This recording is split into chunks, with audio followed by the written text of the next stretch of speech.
Welcome, chaps, chapettes. Indiana Jones and the Dial of Destiny, or Dial of Decrepity, Dial of Dysentery, Dial of Destituting. It's a bomb. It's a huge failure for Lucasfilm and Disney. This is one of those films that actually they couldn't really afford to be a failure, because they spent so much money on it. One figure which can be confirmed because of where this film predominantly was based filming, which was actually in the UK, is roughly $300 million. Now, yes, it's a rough figure, but it can be confirmed with an air of certainty that it is roughly $300 million budget, which is absolutely staggeringly high. Now, the sound logic, actually, is that it's more than that, and the reason being this finished filming quite some time ago, so you're looking at about $350 million for this film, which you cannot afford to have a $60 million opening in your primary market for a $350 million film. Bearing in mind, this had a huge marketing push, very large marketing push, big campaign. Not a small one. So again, a lot of money spent. At the very least, $100 million. At the very least, $150 million. So you start adding this up, plus the theatre take, which a lot of people seem to lose sight of when they start reporting on box office hauls and whether it's going to break even. In fact, we had it recently with another Disney property, which was The Little Mermaid. Everyone said, here you go, it's nearing 500 million. It's made $20 million because 250 million plus 100 and whatever. It's made $20 million. No, not even close. Because across the board, across every single market, yes, there's different takes for different markets. The theatres will take a different percentage. Distributors and exhibitions sort of choose strike a different deal with the studio. But average 50% is a fair, even average across the board. So how much does Indiana Jones need to make to start breaking even? Well, even if you just take a look at its production budget, $300 million, say, it needs to hit just that. And that's the rough figure, right? Just $300 million. It needs to hit $600 million to start breaking even. Now, again, like I said, you're looking at about $350 million easily for this film, plus marketing budget.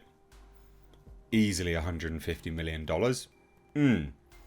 Now you're looking at, round it up, $1 billion to start breaking even. It's a lot of money that they have now just pissed up the wall on a film that, quite frankly, no one really wanted. Now, again, obviously people did want this, people have enjoyed it, and more for you if you enjoyed this film. This is not a slight on anyone that enjoyed it at all, and I don't take that away from anyone. I would hate to go to the cinema and, leave feeling like I normally do to a significant number of films, is that this is boring, crap, terrible. Why was this even made? So if you didn't leave the cinema feeling like that, good for you. I didn't want that on anyone. But this needed to make about $1 billion to start breaking even. This is Avatar numbers.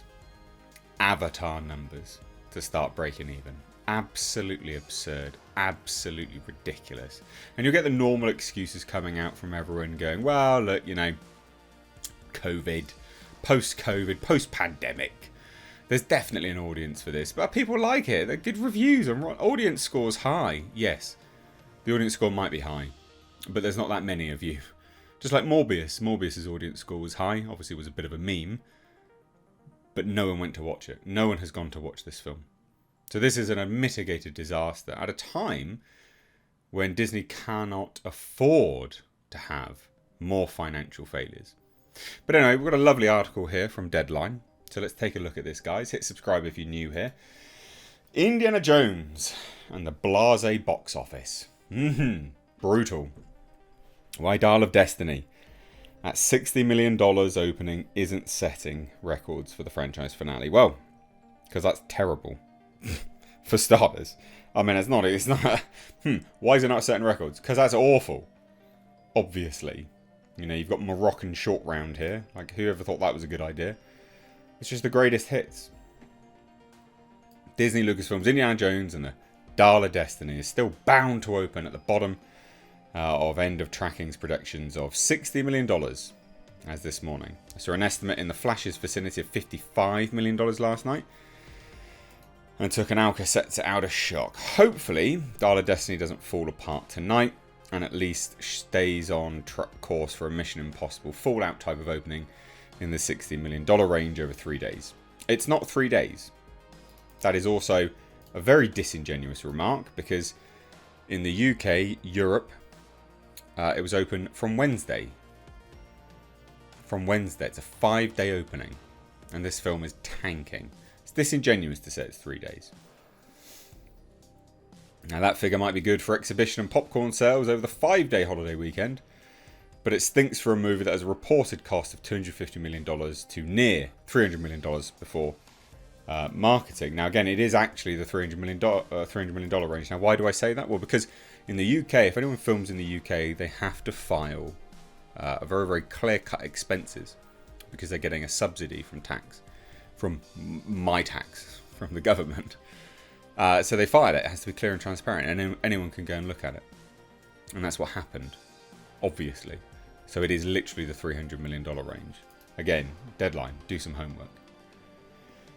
However, since the movie premiered to lackluster reviews at Cannes and landed like a wet towel on Tracking 3 weeks ago, didn't budge its projections despite having significantly louder marketing and publicity global campaign than The Flash, including a $90 million from promotional partners.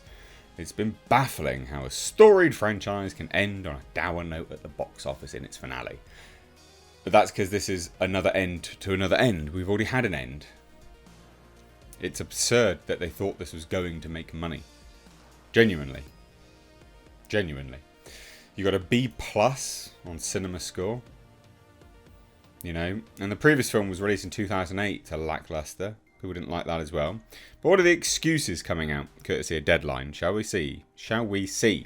So what the hell went wrong? Lucasfilm was so precious and fastidious when it comes to developing Star Wars properties.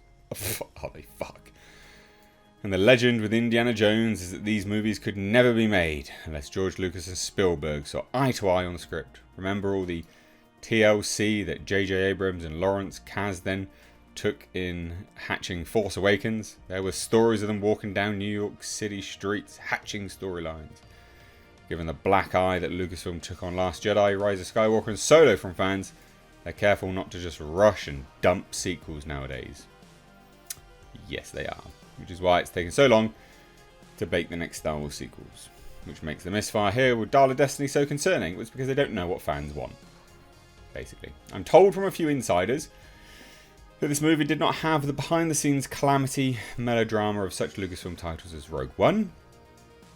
And apparently from there as well, installments that required major surgery during production. Spielberg loved and signed off on the script by Mangold and his Ford versus Ferrari scribes Jez and John Henry Butterworth. And that's a challenging enough bar to clear. At least from my end, I didn't hear anything about Dial of Destiny having an impossible cut that couldn't be cracked. Well, we all have. How did you not hear about it, Deadline?